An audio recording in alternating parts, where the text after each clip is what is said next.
Slow down now. Let your shoulders soften, and allow your breathing to become easy and unforced. Feel the space around you. Notice the quiet weight of the air, the gentle support beneath your body, the simple comfort of being here. There is nowhere you need to go, nothing you need to solve. Just rest. With every breath out, imagine the day loosening its grip, like a cloak being set gently aside. And as your body settles, as your thoughts drift like leaves on still water, our story today begins beside an old country road, far from any rush or demand. Our story today begins at twilight, when the sky is painted in soft violets and deepening blues, and the world seems to sigh as daylight fades. A narrow road winds through rolling fields, its dirt packed smooth by centuries of passing feet and wagon wheels. Tall grasses sway on either side, whispering to one another as a mild breeze moves through them, slow and unhurried. Beside this road sits a solitary figure, a traveling bard. He is weary, though not unhappy. His boots are dusted with miles, his cloak faded by sun and rain, yet he sits comfortably against a smooth stone, as if the earth itself has leaned up to support him. A small fire crackles nearby, sending up sparks that glow briefly before dissolving into the night. Each pop of the embers is gentle, rhythmic, like a heartbeat made of flame. The bard closes his eyes and hums. It is not a loud sound. It is barely more than breath shaped into melody. The tune rises and falls slowly, rocking the air around him. It is the kind of melody that doesn't ask to be heard, only felt. And as it drifts outward, it seems to soften everything it touches: the grass, the road, even the stars beginning to appear overhead. Long ago, before ink was common and books were rare, storytellers like him carried the world's memory in song. Entire histories lived in melody. Wars, harvests, kings, losses, loves, all woven into verses meant to be remembered. And tonight, as the bard hums, those ancient habits awaken again. His voice slips easily into a lullaby. As you listen, imagine yourself nearby. Perhaps you are seated across the fire, feeling its warmth on your hands. The breeze brushes your skin, cool but kind. Leaves rustle softly in the distance, a sound so familiar it barely needs attention. Your breathing begins to match the slow rhythm of the bard's tune, in and out, steady and calm. The bard's humming turns into words, though they are not sharp or demanding. They are rounded, softened by time. He sings of a village long gone, where lanterns once glowed in every window at dusk. He sings of children falling asleep to the sound of elders reciting stories by the hearth. You can almost smell the wood smoke, feel the smooth stone floors under bare feet, hear the gentle clink of cups being set aside for the night. And as he sings, your mind doesn't need to follow every detail. You can simply float along, letting images rise and fade as they wish. The bard pauses between verses, letting silence do its own work. In that quiet, the night deepens. Crickets begin their slow chorus. Somewhere far off, an owl calls, its voice low and patient. Above, the stars shimmer softly, ancient and watchful, as if they too are listening. The bard smiles faintly. He remembers how his teacher once told him, "A song is a road. Walk it slowly, and others will follow without effort." So he slows even more. His melody stretches, each note lingering just a little longer than expected, inviting rest. He sings of travelers who laid their burdens down beside fires like this one, of worries loosened by warmth and story, of minds that quieted as sleep arrived naturally, without force. And as these verses drift toward you, you may notice your body growing heavier, pleasantly so. Muscles unwinding, jaw relaxed, forehead smooth. Each word seems to give permission to rest deeper, to sink gently into comfort. The bard's voice lowers, becoming almost a whisper now. He sings of memory, not sharp memory, but soft memory, the kind that doesn't demand recall, only feeling. He reminds the night of things it already knows. The steady turning of seasons, the way dawn always follows dark, the way rest renews everything it touches. The fire settles into glowing embers, pulsing orange and red. Shadows stretch and blur, no longer distinct. The bard leans back slightly, still humming, still present, yet fading into the rhythm of the land itself. You may feel as though the story is no longer being told to you, but around you, as if you are wrapped in it, like a warm blanket woven of sound and silence. The road beside the bard seems to stretch endlessly, not forward, but inward, leading toward sleep, toward gentle dreams. There is no need to walk it consciously. The song carries you. The bard hums one final refrain, the oldest one he knows. A lullaby sung by countless voices before him. Its purpose is simple: to soothe, to remember, to let go. And as his melody fades into the night air, it leaves behind a deep, welcoming quiet. In that quiet, you can rest. Nothing more is required. Sleep comes easily now, naturally, like a familiar song returning home, very gently, without any hurry at all. The story continues. The silence left behind by the bard's fading song does not feel empty. It feels full, like a calm lake under moonlight. The night seems to breathe with you now, slow and steady, as if the world itself has settled into rest. Our story continues beside that quiet road, where the embers still glow softly, their warmth lingering without effort. The bard remains seated, eyes closed, listening not outward, but inward. He knows that the truest songs are often the ones that are barely sung at all. A breeze moves through again, tender and unannounced. It carries the scent of wildflowers and distant pine, brushing over the road, over the fields, over you. Leaves stir lazily, producing a hushed, rhythmic rustle, like pages turning in a very old book. The bard begins to hum once more, though this time the sound is even softer. It is almost as if the melody is remembering itself rather than being created. Each note drifts slowly, unbound by time, slipping into the spaces between thoughts. He remembers the long chain of voices before him, bards who walked forest paths under starlight, storytellers who sat by hearths while snow fell silently outside, voices that carried knowledge not through ink, but through repetition, through rhythm, through care. As he hums, images rise gently in the air. A stone hall lit by firelight, tapestries swaying faintly as people settle in for the night, the crackle of logs collapsing inward, sparks lifting and fading. A child curled beneath a wool blanket, listening to a story that has been told 1,000 times, yet feels new every time. The bard's melody shifts slightly, rocking back and forth like a cradle. If you notice your thoughts drifting now, that is perfectly all right. Let them wander, let them soften. They do not need direction. Your breathing remains slow and even, in and out. The bard sings of the road itself, the quiet companion of travelers. He sings of how roads remember footsteps, even after they're gone, how they hold echoes of laughter, of tears, of whispered goodbyes. And as he sings, the road beneath him seems to settle deeper into the earth, content, at peace. He sings of rest as a sacred thing, not something earned, not something forced, but something returned to, naturally, when the body is ready. The fire dims further now, its glow reduced to a gentle pulse. Shadows blur completely, melting into one another. The bard's voice lowers until it blends seamlessly with the night's own sounds. Somewhere, far away, a stream murmurs over smooth stones. Its rhythm is timeless, predictable, safe. Each trickle and ripple invites deeper calm. The bard smiles again, faintly. He knows that songs like this were never meant to end sharply. They were designed to fade so the listener could continue them in dreams, so the mind could drift from listening into resting, without noticing the moment of crossing.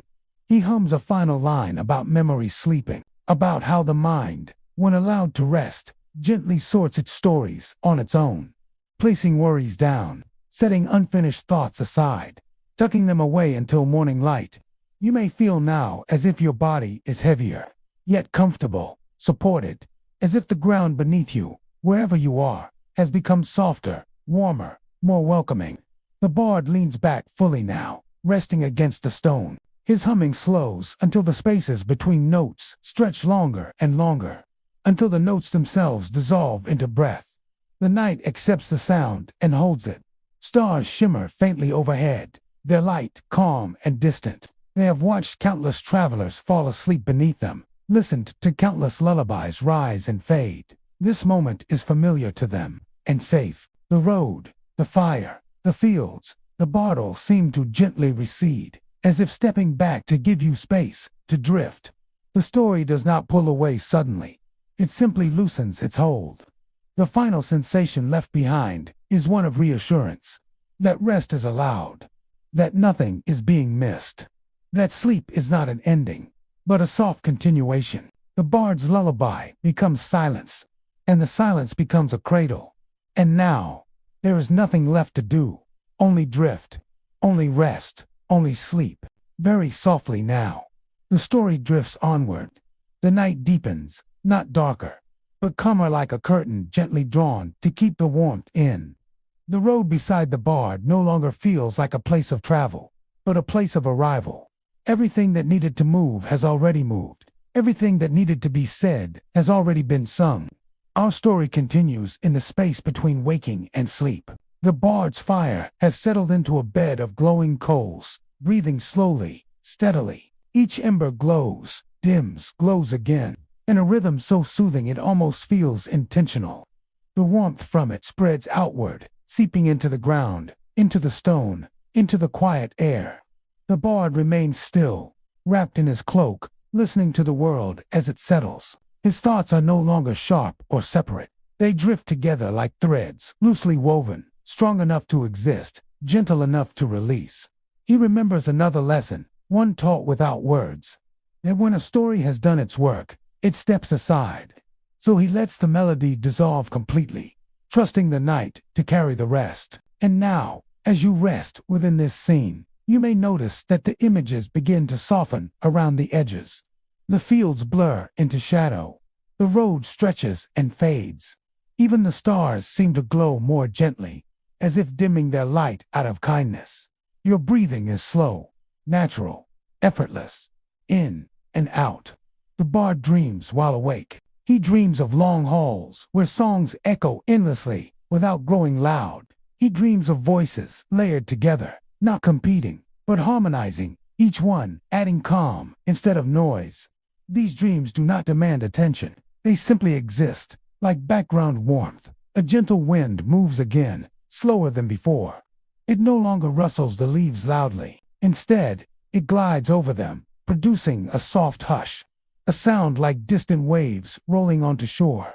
That sound wraps around you. You may feel your awareness drifting inward now, like a candle flame protected from any breeze. Thoughts pass by, but they do not stay. They have nothing to prove, nothing to resolve. The bard shifts slightly, settling deeper against the stone. His body understands rest the way the earth understands gravity. Without question, he whispers one final thought into the night, not aloud, but in feeling. All stories rest eventually, and with that, the world exhales. Somewhere far away, a bell tolls faintly, not to mark time, but to release it. Its sound is low, round, and comforting. It fades quickly, leaving behind an even deeper quiet. The road no longer feels solid beneath imagination. It becomes symbolic, a path you no longer need to walk. The fire becomes warmth without flame. The bard becomes presence without form. Only calm remains. If you notice your body sinking further now, that is exactly right. The surface beneath you feels more supportive than before, as if adjusting itself just for you. Muscles let go one by one, like knots gently untying themselves. Your jaw relaxes. Your tongue rests easily. Your shoulders fall away from your ears. There is nothing holding you upright anymore. The bard's lullaby, though no longer audible, continues in another way. It lives in the rhythm of your breath, in the steady pace of your heart, in the soft unfolding of sleep. He once learned that the oldest songs were not meant to be remembered word for word. They were meant to guide people safely into rest, then disappear. And so this one does. The stars blur into a soft glow. The night sky becomes vast and empty in the most comforting way. No expectations, no edges. You drift now, carried by something older than language. The bard, the road, the firol, dissolve fully into quiet, not gone, simply resting themselves. And you rest too. There is no need to listen closely anymore. No need to follow. The story has gently loosened its hold, the way a parent releases a sleeping child's hand. Sleep moves closer. Naturally, kindly. Each breath draws you deeper. Each pause holds you there. Nothing interrupts this moment. Nothing needs to. And somewhere, in the far distance of dreaming, the traveling bard smiles once more, knowing his last lullaby has done exactly what it was meant to do, even softer now. The story continues, almost like a thought you don't have to finish. The quiet has weight to it, not heavy, not pressing, just present. Like a warm quilt settling into place. The kind of quiet that feels ancient and safe, as if it has existed long before you arrived and will remain long after you drift into sleep. Our story continues, not in action, but in stillness. The night no longer moves forward, it simply is. Somewhere within that stillness, the memory of the traveling bard lingers, not as a figure, not as a voice, but as a feeling, a gentle reassurance, a reminder that stories were once meant to soothe, not stimulate, to slow the heartbeat, to quiet the mind. The air feels smoother now. Breathing feels automatic, effortless, as if your body has remembered how to rest without instruction. In and out.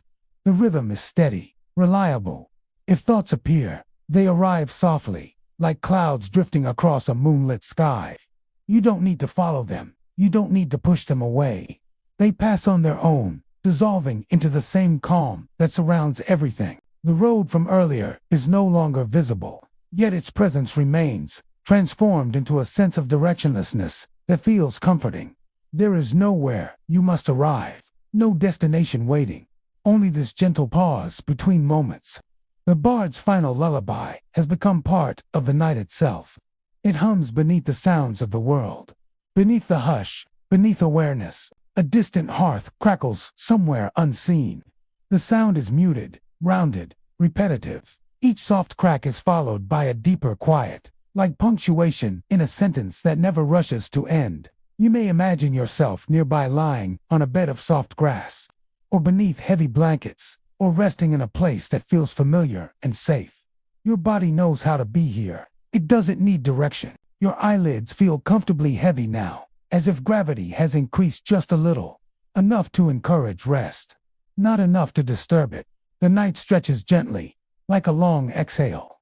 Long ago, people believed that sleep was a doorway, not something to fall into, but something to enter slowly, with care, with trust, with stories that guided the mind away from sharp edges. That is what this story does now. It loosens. The sense of time thins. Minutes stop counting themselves.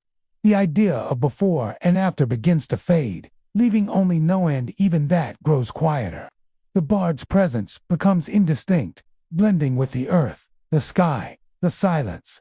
He is no longer someone who sings, but something that rests. And you rest too. Your breathing deepens slightly, naturally adjusting on its own. Each inhale feels cooler, cleaner. Each exhale feels warmer, longer, like a release. Your hands feel relaxed. Your legs feel heavy and still. Your back feels supported, held, settled. Nothing pulls at your attention anymore. The mind, sensing there is nothing it needs to manage, begins to power down gently, like lanterns being extinguished one by one at the end of a long, peaceful evening. First, the sharp thoughts fade, then the vague ones. Then even the sense of observing begins to soften. The night hums faintly, not with sound, but with presence. It is the same presence that watched over travelers centuries ago, the same calm that wrapped itself around stone walls and wooden beams as people slept by firelight, the same quiet that has always known how to keep watch so others can rest. You are not alone here. You are held by stillness. If you notice yourself drifting, slipping, floating, that is exactly right. There is no edge to fall from, only a deeper softness to move into. The bard's last lullaby does not end with a final note. It fades into dreaming, and dreaming fades into sleep. Thoughts slow until they are no longer shaped like words. Images blur until they are no longer pictures. What remains is a gentle awareness, gradually dimming, like a candle burning low in a quiet room. Soon, even that fades. And when it does, rest takes over completely. Deep, natural, uninterrupted. The story no longer needs to continue aloud. It continues in the steady rhythm of sleep, in the quiet work of renewal, in the soft unfolding of dreams. And so, without effort, without announcement, you drift fully into rest.